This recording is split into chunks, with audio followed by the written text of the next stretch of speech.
क्या आपने कभी सोचा है कि हम आधुनिक मनुष्य यहाँ तक पहुँचे कैसे? हमारी यह यात्रा सिर्फ कुछ हजारों सालों की नहीं, बल्कि करोड़ों साल पुरानी कहानी है। यह कहानी है पृथ्वी के जन्म से लेकर जीवन की उत्पत्ति तक और फिर मनुष्य के विकास की। आइए चलते हैं समय की उस अनोखी यात्रा पर, जहां हम जानेंगे कि कैसे पृथ्वी बनी, कैसे जीवन शुरू हुआ और आखिरकार कैसे मनुष्य इस धरती का सबसे बुद्धिमान प्राणी बना। करोड़ों साल पहले आज की नीली खूबसूरत पृथ्वी वैसे नहीं थी। उस समय ब्रह्मांड की विशालता में गैस और धूल का एक बवंडर घूम रहा था। इसी बवंडर से धीरे धीरे सूर्य और उनके चारों ओर ग्रह बनने लगे। इन्हीं में से एक था हमारा ग्रह पृथ्वी। लगभग 4.5 अरब साल पहले पृथ्वी का जन्म हुआ था। शुरुआत में यह एक आग का गोला थी, चारों ओर पिघलता हुआ लावा, ज्वालामुखी और गर्म गैसें। ना कहीं पेड़ पौधे थे, ना पानी, ना ही जीवन, सिर्फ एक उग्र और खतरनाक जगह। धीरे धीरे करोड़ों सालों तक ठंडा होने की प्रक्रिया चली। पृथ्वी की सतह पर मोटी परत जमीन, जिसे हम भूपटल क्रस्ट कहते हैं, वायुमंडल बना। पहले जहरीली गैसों से भरा, लेकिन समय के साथ परिस्थितियां बदली। फिर हुआ सबसे बड़ा चमत्कार, आकाश से गिरती बर्फीली उल्काएं और धरती के भीतर से निकला भाप, जिससे मिलकर बने विशाल महासागर। और यही महासागर जीवन की गोद साबित हुई। सोचिए, अगर वह गैस और धूल का गुब्बार ना होता, अगर पृथ्वी पिघले हुए लावे से ना गुजरती, तो शायद यह ग्रह कभी जीवन को जन्म ही नहीं देता। यही थी हमारी कहानी की शुरुआत, पृथ्वी का निर्माण। यह एक जलते गर्म गोले से जीवन की जननी बनने तक का सफर। धरती पर अब पानी था, वातावरण था, लेकिन जीवन अभी भी अनुपस्थित था। फिर लगभग 3.8 अरब साल पहले महासागरों की गहराइयों में एक चमत्कार हुआ। पानी, खनिज और ऊर्जा का रहस्यमय संगति से बने सबसे पहले एक कोशिकीय जीव। यह जीव बहुत छोटे, अदृश्य और साधारण थे, लेकिन यही हमारी पूरी विकास यात्रा की पहली सीढ़ी बने। सोचिए, एक ऐसा छोटा जीव जो केवल एक कोशिका से बना था, ना कोई आंखें, ना दिमाग और ना ही दिल, फिर भी उनमें छिपा था आने वाले करोड़ों सालों की विकास की यात्रा। यही सूक्ष्म जीव समय के साथ आपस में जुड़ने लगे, नए रूपों में ढलने लगे, और फिर हुआ असली बदलाव। कुछ जीवों ने सूरज की रोशनी से ऊर्जा लेना सीख लिया, यानी शुरू हुई फोटोसिंथेसिस की प्रक्रिया। इस जीवों ने समुद्र और वातावरण में धीरे धीरे ऑक्सीजन छोड़ना शुरू किया।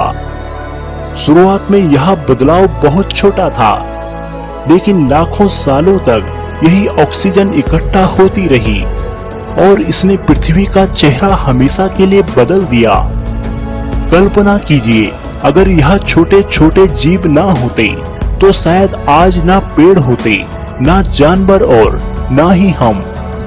यही सूक्ष्म जीवन हमारे अस्तित्व की सबसे पहली कहानी है। जीवन की शुरुआत समुद्रों से हुई थी।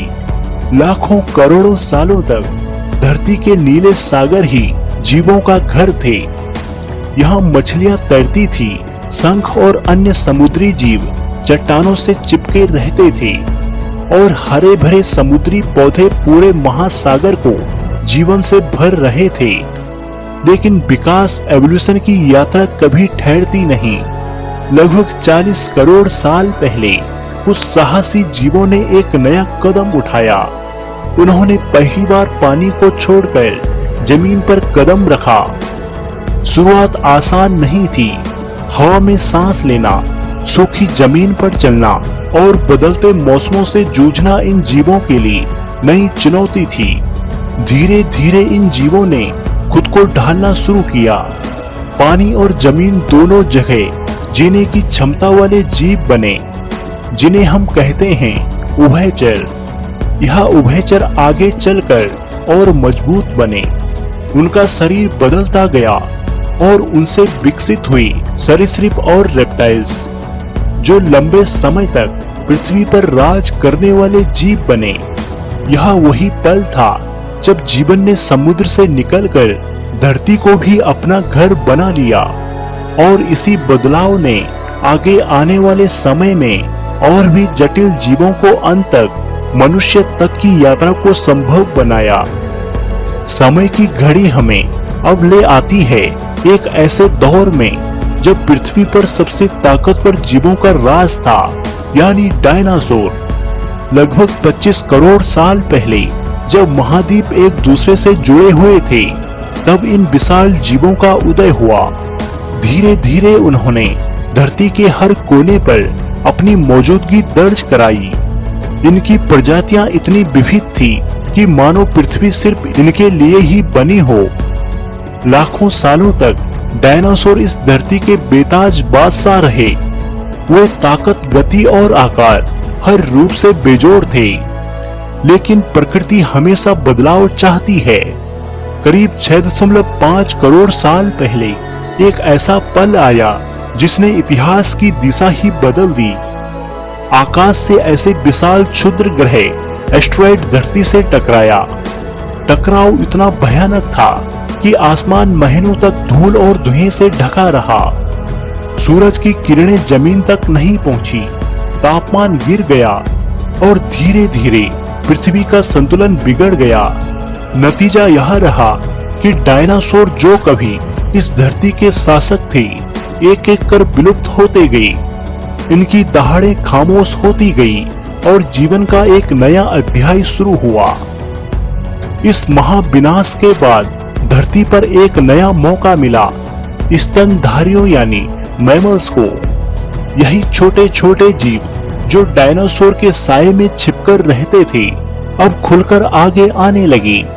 और यहीं से शुरू हुई उस कहानी की अगली कड़ी, जो अंततः मनुष्य तक पहुंचती है। 65 मिलियन साल पहले जब डायनासोर धरती से गायब हो गए, तो पृथ्वी पर एक नए युग की शुरुआत हुई। अब मंच तैयार था छोटे छोटे स्तनधारी मैमल्स के लिए। यह जीव शुरुआत में बहुत साधारण थे, चूहे जैसे छोटे, रात में सक्रिय और छुपकर जीने वाले। लेकिन समय के साथ इनकी संख्या में विविधता बढ़ती गई। धीरे धीरे यह जानवर जंगली मैदानों और पहाड़ों में फैल गए। इन्हीं स्तनधारियों में से एक खास समूह विकसित हुआ जिसे प्राइमेट्स कहा गया। यह वे जीव थे जो बंदरों जैसे दिखते थे। इनकी पकड़ मजबूत थी, जिससे वे आसानी से पेड़ों की डालियों से झूल सकते थे। उनकी आंखें सामने की ओर थी, जिससे उन्हें गहराई और दूरी का अंदाजा लगाना आसान हो गया था। पेड़ों पर रहने वाले यह प्राइमेट सुरक्षित थे, लेकिन समय बदलता रहा। जलवायु परिवर्तन और जंगलों में बदलाव के कारण कुछ प्राइमेट्स ने जमीन पर उतरना शुरू किया, और यहीं से शुरू हुआ इनका असली विकास की कहानी। पेड़ों से जमीन पर आने का मतलब था नए शिकारी, नई चुनौती और नए अवसर की। इन चुनौतियों से निपटने के लिए उनके दिमाग का आकार धीरे धीरे बढ़ने लगा। सोचने, योजना बनाने और समस्या सुलझाने की क्षमता विकसित हुई। यही वो मोड़ था जिसने आने वाले समय में इंसानों की कहानी की नींव रखी। एक साधारण प्राइमेट से एक असाधारण यात्रा की शुरुआत हो चुकी थी। करीब 60 लाख साल पहले अफ्रीका की धरती पर जीवन एक नया अध्याय लिख रहा था।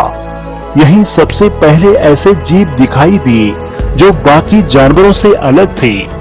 यहाँ थे ऑस्ट्रेलोपिथेकस।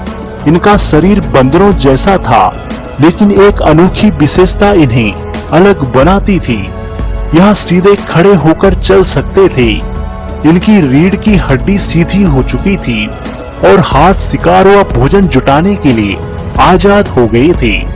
यही छोटा सा बदलाव आगे चलकर इंसान बनने की सबसे बड़ी नींव थी। समय आगे बढ़ता गया और इन्हीं से जन्म हुआ होमो हेबिलस का। होमो हेबिलस एक कुशल मानव था। यह सबसे पहले ऐसे प्राणी थे जिन्होंने पत्थरों को तोड़कर साधारण औजार बनाए। इन औजारों से वे शिकार करते, हड्डियां तोड़ते और भोजन जुटाते। मानव विकास की कहानी में यह पहला पल था जब दिमाग और हाथों का संगम हुआ।